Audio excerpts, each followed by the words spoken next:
Good evening दोस्तों। आज की क्लास में हम बात करने वाले हैं दो समांतर धारावाही चालक तारों के बीच में बल के बारे में, फोर्स के बारे में कि दो धारावाही चालक तार लेंगे, उनके मध्य बल किस प्रकार से लगेगा उसके बारे में अध्ययन करने वाले हैं। तो चलो दोस्तों हम देखते हैं कि इसमें क्या लेते हैं। दो समांतर धारावाही चालक तार भी बोल सकते हो या चालकों के नाम से भी बोल सकते हो। चालकों के बीच में बल याद करेंगे तो दो चालक तार लेते हैं हम, पी क्यू और आर एस। डायग्राम के माध्यम से समझते हैं इसको। तो एक तो तार लेते हैं हम पी क्यू और दूसरा लेते हैं आर एस, और फिर इसमें पी क्यू और आर एस तार लेते हैं। तो पहली स्थिति में तो हम देखते हैं कि इन दोनों के मध्य जब धारा एक तरफ प्रवाहित कर रहे हैं तो उनके मध्य बल किस प्रकार का लगेगा। अब जब दोनों में विपरीत प्रकार से धारा प्रवाहित करेंगे तो उनके मध्य बल किस प्रकार से लगेगा। तो ध्यान रखना दोस्तों, जब दोनों चालक तारों में धारा एक ही दिशा में प्रवाहित कर रहे हैं कि ये दोनों चालक तार हैं, तो इन दोनों में धारा एक ही दिशा में प्रवाहित कर रहे हैं तो उनमें आकर्षण का बल लगेगा। और जब दोनों तारों में विपरीत दिशा में धारा प्रवाहित करेंगे कि विपरीत दिशा में धारा प्रवाहित करेंगे, पी क्यू में तो ऊपर की दिशा में प्रवाहित करें और आर एस में नीचे की दिशा में जब धारा प्रवाहित करें तो इन दोनों के मध्य प्रतिकर्षण का बल लगेगा। और ध्यान रखना है जो इनके ऊपर ये डॉट और क्रॉस है, ये किसको चुंबकीय क्षेत्र की दिशा को दर्शा रहे हैं कि इसमें चुंबकीय क्षेत्र की दिशा किस तरफ होगी। इसमें चुंबकीय क्षेत्र की दिशा किस तरफ होगी। तो इसमें डॉट पहले वाले पी क्यू तार के बारे में लेते हैं कि पी क्यू तार के अंदर चुंबकीय क्षेत्र की दिशा किस तरफ होगी। जब इसमें धारा प्रवाहित करवाते हैं तो दाएं हाथ के अंगूठे के नियम से, दाएं हाथ के अंगूठे के नियम से देखते हैं दोस्तों कि जब इसमें धारा प्रवाहित करवाते हैं तो अंगूठा धारा की दिशा को दर्शाता है और मुड़ी हुई अंगुलियां चुंबकीय क्षेत्र की दिशा को दर्शाता है। तो अब हम इसमें धारा तो प्रवाहित कर दिए, लेकिन चुंबकीय क्षेत्र की दिशा किस तार के ऊपर दर्शाएगा दोस्तों। इस तार के ऊपर कोई बिंदु लेंगे, उसके ऊपर चुंबकीय क्षेत्र की दिशा को प्रदर्शित करेगा। क्यों कर रहा है? क्योंकि हमने पिछले टॉपिक्स में पढ़ा है कि जब किसी चालक तार के कारण किसी बिंदु के ऊपर चुंबकीय क्षेत्र ज्ञात करते हैं कि चालक तार के कारण ही जब चालक तार में धारा प्रवाहित होती है तो उसके कारण चुंबकीय क्षेत्र उत्पन्न होता है, और उसके कारण जब चुंबकीय क्षेत्र उत्पन्न होता है तो किसी बिंदु के ऊपर ही ज्ञात करते हैं, ना कि उस चालक तार के ऊपर ज्ञात करते हैं। तो जैसे इस चालक तार के कारण इस बिंदु के ऊपर चुंबकीय क्षेत्र ज्ञात करें हम, आर एस चालक तार है, इसके ऊपर कोई बिंदु ले लेते हैं, इसके ऊपर हम चुंबकीय क्षेत्र ज्ञात करते हैं कि इसके ऊपर चुंबकीय क्षेत्र की दिशा किस तरफ होगी। तो दोस्तों दाएं हाथ के अंगूठे के नियम से देखते हैं हम कि इसमें जब इस चालक तार को हम इस प्रकार से पकड़े, इस प्रकार से पकड़ के अंगूठा धारा की दिशा को, और जब ये मुड़ी हुई अंगुलियां चुंबकीय क्षेत्र की दिशा को प्रदर्शित करें तो ये अंगुलियां किस तरफ मुड़ रही है, अंदर की तरफ मुड़ रही है। तो इसके ऊपर किससे प्रदर्शित करेंगे दोस्तों, क्रॉस से प्रदर्शित कर देंगे। कि क्रॉस का मतलब क्या होता है कि चुंबकीय क्षेत्र की दिशा तल के लंबवत अंदर की तरफ, चुंबकीय क्षेत्र की दिशा तल के लंबवत अंदर की तरफ। और डॉट का मतलब क्या होता है कि चुंबकीय क्षेत्र की दिशा तल के लंबवत बाहर की ओर। यह हो गया। अब इसको देखते हैं कि चुंबकीय क्षेत्र की दिशा इसकी तल के लंबवत अंदर की तरफ तो किस प्रकार से हुई और इसकी बाहर की तरफ किस प्रकार से हुई। तो इसमें देखा कि हमने जब इसमें धारा प्रवाहित की तो ये अंगुलियां हैं, ये अंदर की तरफ घूम रही है इस प्रकार से, तो चुंबकीय क्षेत्र की दिशा अंदर की तरफ होगी, तो क्रॉस से प्रदर्शित कर दिया। अब जब हम इस तार आर एस को पकड़ते हैं तो अब जब इसको हम इस प्रकार से पकड़ेंगे तो इसमें धारा अंगूठा किसको धारा की दिशा को दर्शा रहा है और ये अंगुलियां चुंबकीय क्षेत्र की दिशा को दर्शा रहा है। तो चुंबकीय क्षेत्र की दिशा तल के लंबवत बाहर की ओर, तो इसको डॉट से प्रदर्शित कर दिया हमने। तो ये तो हो गई दोस्तों डॉट और क्रॉस का मीन्स कि डॉट का मीन्स क्या होता है और क्रॉस का मीन्स क्या होता है। अब हम देखते हैं कि इनमें बल किस प्रकार से लग रहा है, कि इनमें आकर्षण का बल क्यों लग रहा है। क्यों लग रहा है दोस्तों, मैंने पहले बताया कि जब इन दोनों में धारा एक ही दिशा में प्रवाहित होगी तो इसमें आकर्षण का बल होगा, और जब विपरीत दिशा में होगी तो प्रतिकर्षण का बल होगा। अब बात करते हैं कि आप बोलोगे सर इसमें आकर्षण का किस प्रकार से हुआ और इनमें प्रतिकर्षण का किस प्रकार से हुआ। तो इसको भी देखते हैं दोस्तों कि इसमें फ्लेमिंग के दाएं हाथ के हथेली के नियम से देखते हैं दोस्तों। हथेली का नियम क्या बोलता है कि हम अंगूठे और अंगुलियों को एक दूसरे के इस प्रकार से लंबवत रखते हैं कि अंगूठा धारा की दिशा को और अंगुलियां चुंबकीय क्षेत्र की दिशा को प्रदर्शित करें। तो हम दाएं हाथ के हथेली के नियम से पहले इसके ऊपर देखते हैं, इस प्रकार से रखिए तो अंगूठा धारा की दिशा को और अंगुलियां चुंबकीय क्षेत्र की दिशा को। क्रॉस है, इसका मीन्स क्या होगा कि चुंबकीय क्षेत्र किस तरफ है, अंदर की तरफ है, तो अंगुलियां चुंबकीय क्षेत्र की दिशा को प्रदर्शित कर रहा है। और अंगूठा धारा की दिशा को। तो इस हथेली के नियम से इसकी दिशा किस तरफ होगी? हथेली के लंबवत बाहर की ओर होगी। तो जब इस प्रकार से हम देखेंगे तो इसकी दिशा हथेली के लंबवत इस तरफ हो रही है, तो यह होगी इसकी बल की दिशा। अब इसको देखते हैं हथेली के नियम से। तो इस प्रकार से देखने पर दोस्तों कि अंगूठा धारा की दिशा को और अंगुलियां चुंबकीय क्षेत्र की दिशा को, कि चुंबकीय क्षेत्र की दिशा डॉट है तो बाहर की तरफ है चुंबकीय क्षेत्र की दिशा। तो यह हथेली के लंबवत इस तरफ है, तो यह बल की दिशा हथेली के लंबवत बाहर की ओर, तो यह बल की दिशा इस तरफ हो गई। तो यही इस प्रकार से हम इसकी दिशा ज्ञात कर सकते हैं। इसी प्रकार इस डायग्राम को भी समझ सकते हैं कि जब इसमें धारा विपरीत दिशा में प्रवाहित हो रही हो तो क्या होगा कि इस प्रकार से आप तार को पकड़ेंगे तो अंगूठा धारा की दिशा को और अंगुलियां चुंबकीय क्षेत्र की दिशा को प्रदर्शित करेगा। तो इस तार के ऊपर भी चुंबकीय क्षेत्र की दिशा तल के लंबवत अंदर की तरफ होगी और इसके ऊपर भी चुंबकीय क्षेत्र की दिशा तल के लंबवत अंदर की तरफ ही होगी। तो यह दोस्तों पहले आप डायग्राम बना लो। और ये दोनों तारे एक दूसरे से r दूरी के ऊपर मौजूद है। तो चित्र 1 और चित्र 2 इस प्रकार से डायग्राम बनाने के बाद में हम नीचे लिखना दोस्तों, प्रयोगों द्वारा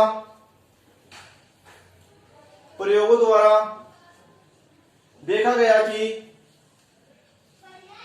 पहले डायग्राम बनाना उसके बाद में लिखना दोस्तों आप, प्रयोगों द्वारा देखा गया कि जब दो समांतर धारों में एक ही दिशा में धारा प्रवाहित की जाती है तो एक ही दिशा में धारा प्रवाहित की जाती है तो एक ही दिशा में धारा प्रवाहित की जाती है तो एक ही दिशा में धारा प्रवाहित करें तो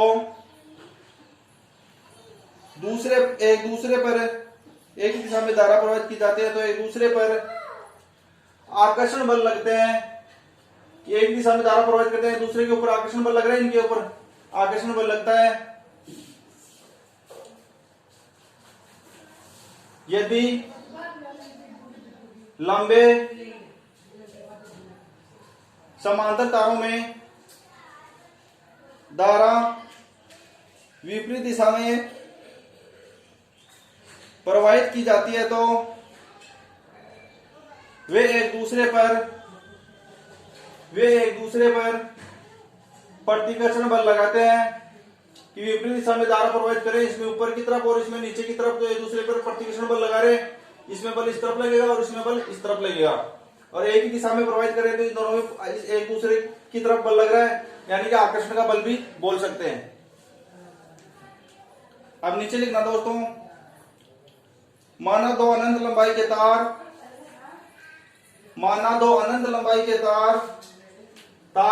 कितने अनंत लंबाई के भी ले सकते हैं हम। माना दो अनंत लंबाई के तार PQ व RS वायु या निर्वात में एक दूसरे से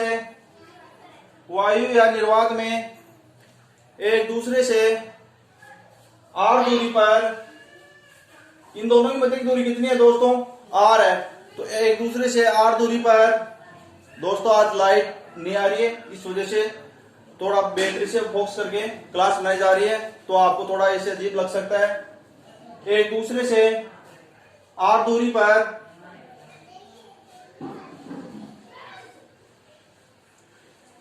समांतर स्थिति में, एक दूसरे से R दूरी पर, एक दूसरे के R दूरी पर समांतर स्थिति में तो है, समांतर स्थिति में है जिसमें धाराएं क्रमशः I1 और I2 हैं। जब दोनों लंबे समांतर तारों में धारा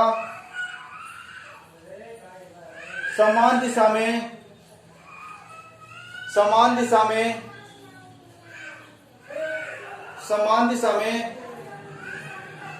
प्रवाहित होती है, समान दिशा में प्रवाहित होती है। इसको आप चित्र ए से समझ सकते हो। चित्र क्वेश्चन में लेना आप, चित्र ए में दिखाया गया है, जब धाराएं विपरीत दिशा में होती हैं। अब नीचे लिखना, जब धाराएं विपरीत दिशा में प्रवाहित होती हैं, जिसे कोष्टक में इसी प्रकार से लिख देना, जिसे चित्र बी में दर्शाया गया है कि विपरीत दिशा में धाराएं प्रवाहित हो रही हो, उसको चित्र बी में दर्शाया गया है। जिसे आपको पता हो तो चित्र बी में दर्शाया गया है, कोष्टक में लिख देना। अब नीचे देखना दोस्तों, तो तार, पहले तार कौन सा लेते हैं, PQ ले लेते हैं हम, कि इस तार PQ के कारण तार RS के ऊपर कोई बिंदु लेंगे जिसके ऊपर हमारा चुंबकीय क्षेत्र का मान क्या आता है। तो तार PQ के कारण, तार PQ में प्रवाहित धारा I1 के कारण तार RS के किसी बिंदु पर चुंबकीय क्षेत्र, तार RS के किसी बिंदु पर चुंबकीय क्षेत्र B1, इसको नाम दे दो B, चुंबकीय क्षेत्र को तो B से दर्शा रहे हैं, लेकिन इसको नाम दे दो B1। क्यों पहला तार ले रहे हैं PQ, तो इसके PQ के जब धारा प्रवाहित करेंगे PQ तार में, तो RS के ऊपर किसी बिंदु के ऊपर चुंबकीय क्षेत्र क्या होगा, तो किसके कारण होगा, पहले वाले तार PQ के कारण, तो B1। तो B1 इक्वल टू होगा दोस्तों μ0 बटे हुए 2 पाई। अब इसमें धारा कौन सी प्रवाहित हो रही है दोस्तों, I1 धारा प्रवाहित हो रही है, और इनके मध्य की दूरी कितनी है, R है। यानी कि हम पहले बार निकाल रहे थे तो चालक तार ले रहे थे, सिर्फ बिंदु P ले रहे थे यहाँ पे, तो इसके मध्य की दूरी R ले रहे थे। इसी प्रकार ये चालक तार है, तो इसमें दूरी कितनी है, R है, तो इनके मध्य की दूरी तो कितनी है, R है। और इसमें धारा कितनी प्रवाहित हो रही है, PQ तार में I1 धारा, तो I1 बटे हुए R, यानी कि इसके कारण इसके ऊपर चुंबकीय, किसी बिंदु के ऊपर चुंबकीय क्षेत्र तो कितना है हमारा, B1 इक्वल टू μ0 बटे हुए 2 पाई I1 बटे हुए R, ये हो गई। अब नीचे लिखना दोस्तों, चुंबकीय क्षेत्र की दिशा, इसमें चुंबकीय क्षेत्र की दिशा भी लिख लेना। चुंबकीय क्षेत्र की दिशा कागज के तल के लंबवत अंदर की ओर, या आप नीचे की ओर भी बोल सकते हो, अंदर की ओर या नीचे की ओर है। इसे क्रॉस से, इस प्रकार से लिख देना, इसे क्रॉस से प्रदर्शित किया गया है। इस चुंबकीय क्षेत्र के कारण तार RS की लंबाई, इस चुंबकीय क्षेत्र के कारण तार RS यही है, तार RS की L मीटर लंबाई पर लगने वाला बल, L मीटर लंबाई पर, यानी इसकी टोटल लंबाई कितनी है दोस्तों, कैपिटल L मीटर, तो इसके ऊपर लगने वाला बल कितना हो जाएगा दोस्तों, F इक्वल टू, बल को किससे दर्शा रहे हैं, F से। अब तार की लंबाई कितनी है, L है, कैपिटल L, तो इसके ऊपर लगने वाला बल कितना होगा, तो इसमें धारा तो कौन सी प्रवाहित हो रही है दोस्तों, I2, इसके ऊपर चुंबकीय क्षेत्र क्या लग रहा है, B1, और इसकी लंबाई कितनी है, L, तो इसमें क्या हो जाएगा, इसके ऊपर लगने वाला बल I2 B1 L, यानी कि धारा I2 प्रवाहित हो रही है और चुंबकीय क्षेत्र B1 और इसकी लंबाई L, तो इसके ऊपर लगने वाला बल कितना हो जाएगा, I2 B1 L। अब नीचे लिखना, इसमें किसका मान रख देंगे, B1 का मान, तो B1 का मान रखने पर, तो F इक्वल टू, इसमें B1 का मान रख दो दोस्तों I2, यानी B1 का मान ये रखेंगे μ0 बटे हुए 2 पाई I1 बटे हुए R और L, तो F इक्वल टू, इसको सही ढंग से लिख देते हैं, तो I1 I2 mu zero L बटे वे 2 पाई R। यह हो गया दोस्तों। F इक्वल टू कितना है यहाँ, I1 I2 mu zero L बटे वे 2 पाई R। या आप इस प्रकार से लिख सकते हैं इसको, म्यू जीरो बटे वे 2 पाई I1 I2 बटे वे R और L। अब इसका मान कितना होता है दोस्तों, म्यू जीरो बटे वे 2 पाई का, तो इसका मान होता है दोस्तों, मैंने पहले बता चुका हूं आपको, 2 इंटू 10 की घात माइनस 7। म्यू जीरो बटे वे 2 पाई का मान होता है 2 गुणा 10 की घात माइनस 7। और आपको एग्जाम में पूछ सकता है म्यू जीरो बटे वे 4 पाई का मान पूछा जाए, 4 पाई का मान पूछा जाए कि म्यू जीरो बटे वे 4 पाई का मान कितना होता है, तो ध्यान रखना 10 की घात माइनस 7 होता है ओनली। क्यों, क्योंकि ये दो इधर गुणा में आके 4 पाई हो जाएगा, और म्यू जीरो बटे 2 पाई का मान पूछे तो 2 इंटू 10 की घात माइनस 7। तो इसका मान यहां रख देंगे हम। जब इसका मान यहां पे रखे तो F इक्वल टू 2 गुणा 10 की घात माइनस 7 कहां से लाए, क्योंकि म्यू जीरो बटे हुए 2 पाई का मान होता है। ये किसका मान होता है, म्यू जीरो बटे हुए 2 पाई का मान होता है। और ये ऐसे की ऐसे I1 I2 बटे हुए L सॉरी इंटू L बटे हुए R। ये हो गया दोस्तों हमारा इसके ऊपर लगने वाला बल।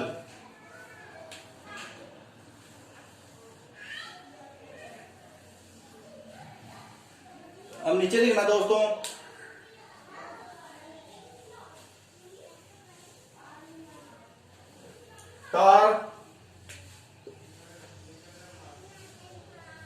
तार RS की प्रति मीटर लंबाई पर लगने वाला बल, तार RS की प्रति मीटर लंबाई पर लगने वाला बल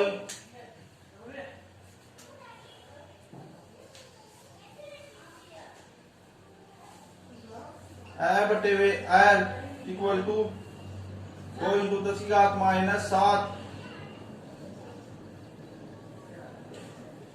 I1 I2 बटे वे R। ये हो गया दोस्तों। तार RS की प्रति मीटर लंबाई पर लगने वाला बल कितना हो गया, I बटे वे L इक्वल टू 2 गुणा 10 की घात माइनस 7 I1 I2 बटे वे R। और इसका मात्रक होता है दोस्तों न्यूटन पर मीटर। अब नीचे लिखना दोस्तों, इसी प्रकार तार RS में, इसी प्रकार तार RS में प्रवाहित धारा I2 के कारण, अब पहले तो तार PQ में धारा प्रवाहित I1 प्रवाहित कर रहे थे, जिसके कारण हम क्या निकाले थे, चुंबकीय क्षेत्र।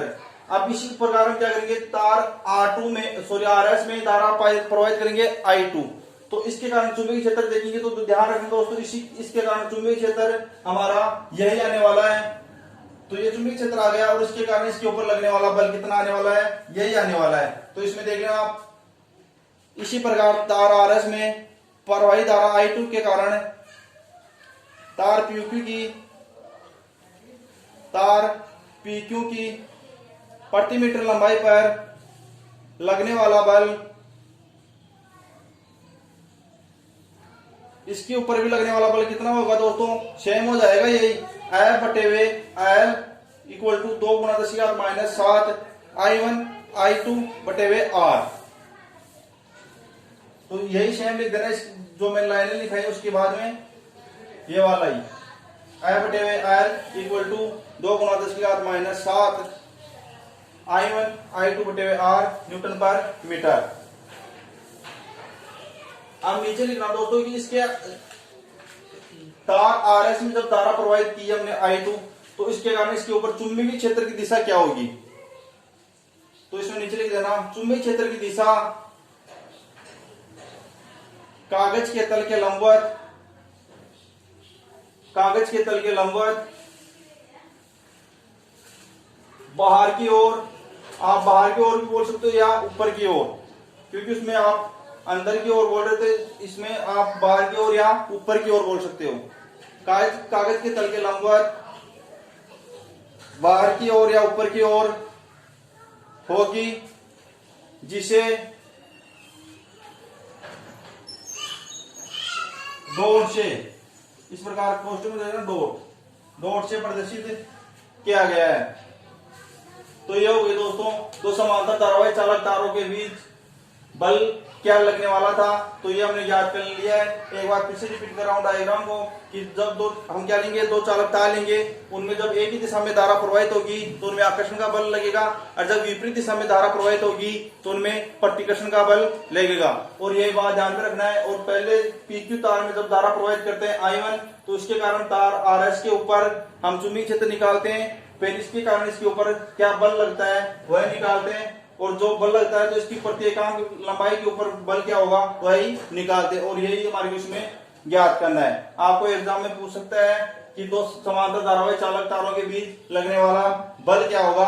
और कल क्लास में बात करने वाले दोस्तों हम 1 एम्पीयर की अंतरराष्ट्रीय परिभाषा के बारे में, जो कि आपको एग्जाम में 2 नंबर में पूछी जाती है बहुत ज्यादा, तो उसके बारे में बात करने वाले हैं। और दोस्तों आज आपको क्लास में थोड़ा अजीब सा महसूस हो रहा होगा, क्योंकि लाइट की प्रॉब्लम थी जिसके कारण आपको अजीब सा महसूस होगा। और अभी जस्ट लाइट आ गई है हमारी।